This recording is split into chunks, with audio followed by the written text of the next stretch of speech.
So with a lot of like the new people that we bring out on the boat and they want to get into like swim baiting thing, we always tell them before we even like get out on the water, like, hey, when we're out there, it's bass fishing. Anything can happen at any second or cast. So always pay attention to like your bait. So like a lot of people, what they'll do, they'll throw out the bait, they'll watch it for a little, and then immediately kind of just like look away or kind of just like zone out or whatever and not pay attention. Like that's like the biggest no-no. I tell everybody who hops on my boat, like, it may be crappy fishing, but you just never know when that 8 or 9 will come up on the bait and just want to kill it, and you're just not paying attention, or you're just looking over here and you bring it out of the water and the fish is about to eat it at the boat. 'Cause a lot of eats happen at the boat, right? And it just they come up quick and you just never know. It's unpredictable a lot of the time. So paying attention to what your bait's doing, where you're casting, can be super crucial into actually getting bites.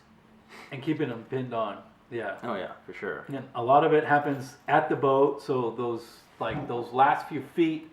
I also always like to tell people, like, hey, before you go to like lift it out of the water, maybe just kind of slow it down and you're staring at your bait.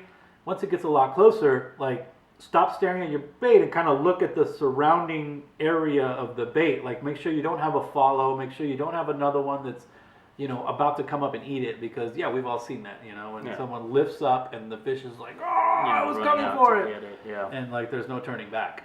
But like if you have the reaction and you're paying attention, you can actually hook those fish. So paying attention is like the biggest key factor when throwing, especially like the 250.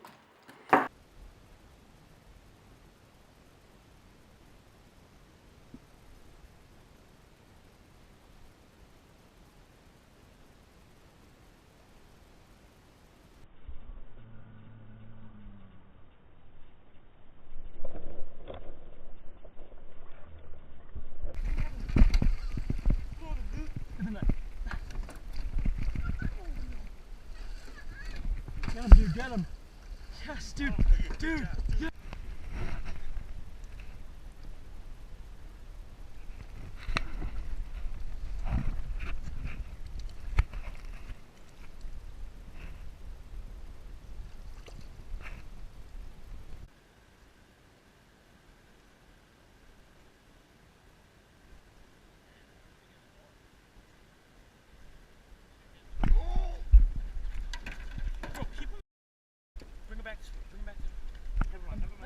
No, back. Just keep him down. Oh my god. Yeah, I saw him too down there, dude. Again, dude. I saw him down there too, and I did a glide back. Really? Yeah.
Oh!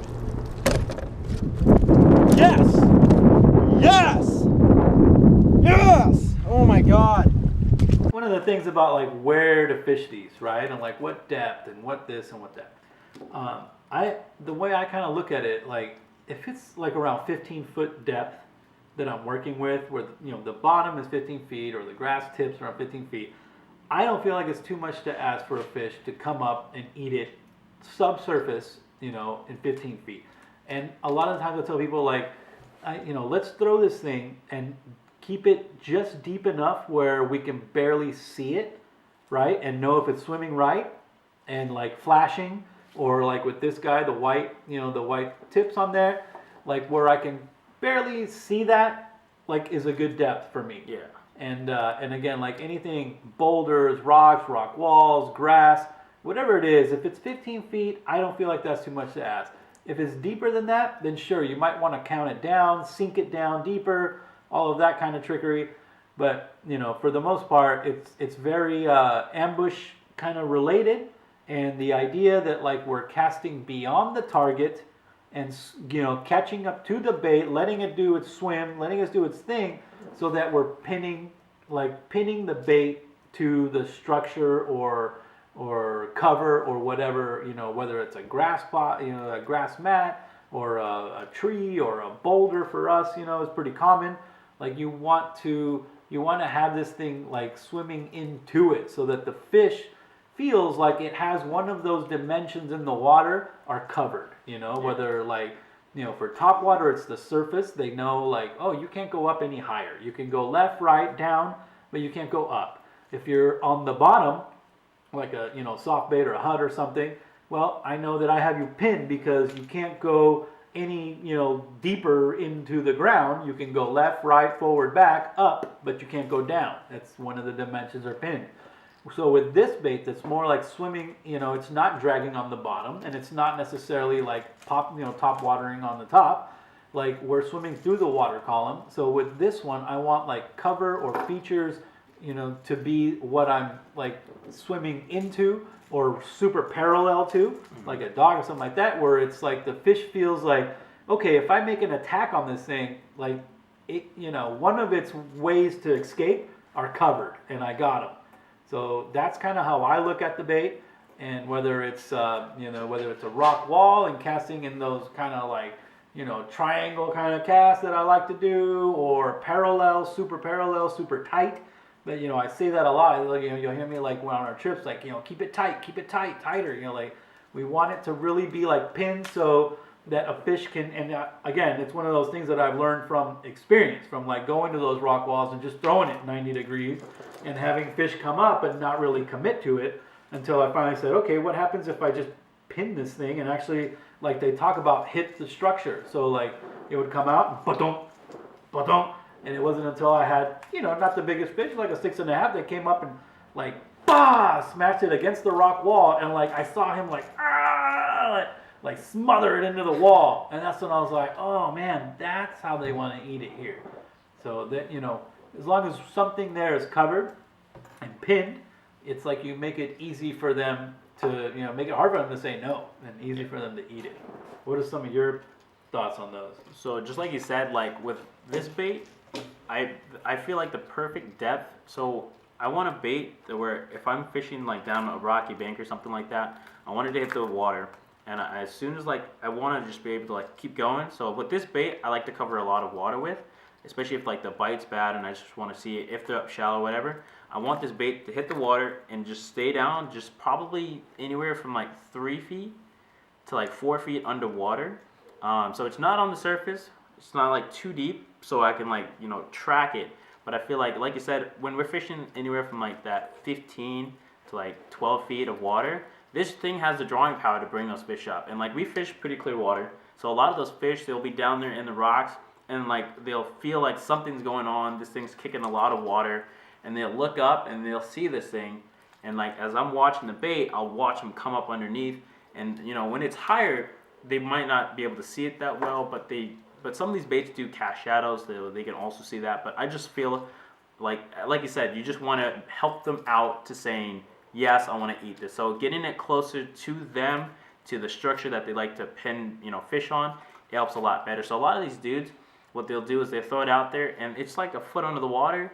And like a lot of those dudes get bit, but I'm telling you, you guys can get more bites if you sink it down just a little bit more, get it closer to the structure, just because sometimes the fish don't want to eat. But like if you help them, like, hey, you know, there's this bait here, it's coming, and like I could eat it, and like it's pretty easy. It's not like I have to do a whole lot of work to get it. It's right there, I'm just gonna eat it. And so like doing that, you'll get a lot more bites. And so I've started to sink out my baits a little bit deeper. I've been getting them a lot closer to the walls, like you said, hitting the walls sometimes, even though it's a little sketch, but you gotta do what you gotta do to get bit. Yeah. And like half the time of getting bit, you're doing sketch things. So it's like falling into their trap. Pretty much, yeah. You know. You get the score.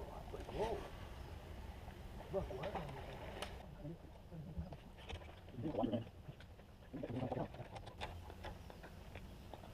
Got him. Giant, man. Big fish, man. Go in. Oh, dude, he slammed it, too. Crashed it. Fuck yeah! Yeah! Ooh, not very much in. There's your fish, buddy. Dude, what's up, dude?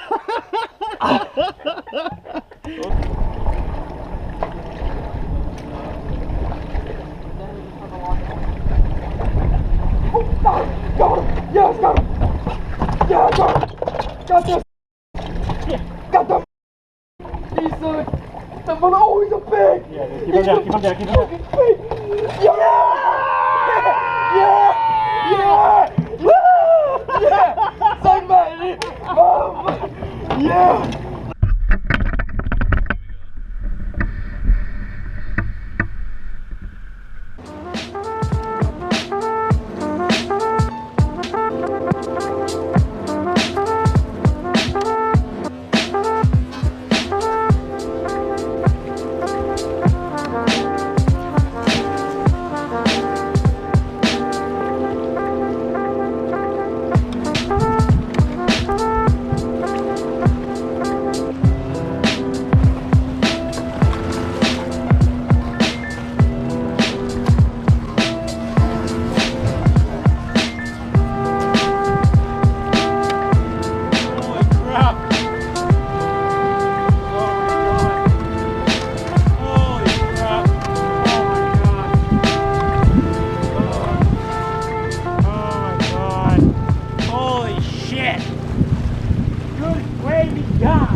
Yeah!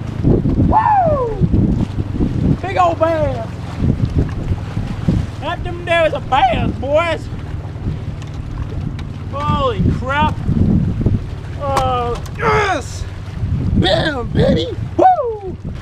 On the old Deps 250, boys! Look at that one! That is not a bad fish, folks! Oh, that was so sick! Holy crap, look at that fish! Big head, post spawn. Nice fish though. Super important. For me, there's basically two knots. It's either the doubled uni or the San Diego jam I'll trust also. All that other stuff, it just does not seem right to be throwing this much weight with only one or two wraps of line pinching on each other. One thing I like about the uni itself is like when I was, really getting into like fly fishing for tarpon, saltwater, those guides, they use the uni knot. So I figured if it's going to handle that size and veracity of fish, it'll handle what I'm doing. Then I learned that you can double the uni and even better. So we start off with enough line so that I don't have to, play games later. Double it. I take my bait, bring it through, line them up parallel, and I'll pinch that. And what I do is I bring my fingers right here to parallel that line, because what I want is a loop that's running parallel to the standing line. This is the standing line. This is the new loop. So now it's parallel, right? Now I'm going to wrap both of the standing line and that loop together 4 times. 1, 2, 3, 4. Moisten the knot a little because now I have to run the line. I keep pinching in the back here with my right hand because that keeps that knot nice.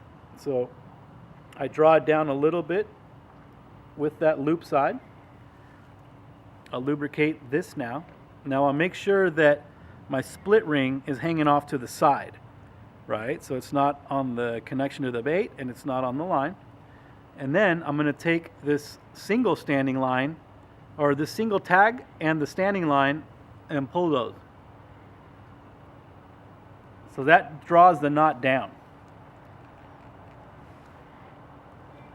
Pull that, ease it down together, and now you end up with 3 tags that you end up clipping. They should all be coming out of the front of that knot.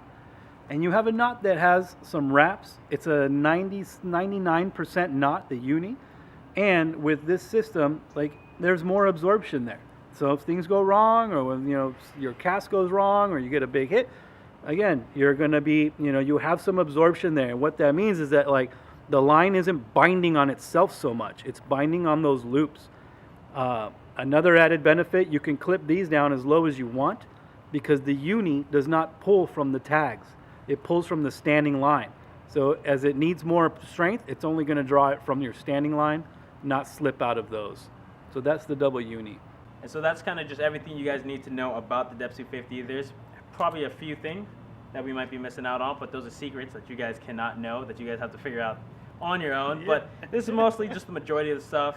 I hope you guys enjoyed the video. Again, check out Manny Chee. I'll leave all of his stuff linked down in the description below. You guys can book a trip with this guy. He'll put you on fish in February, just not right now.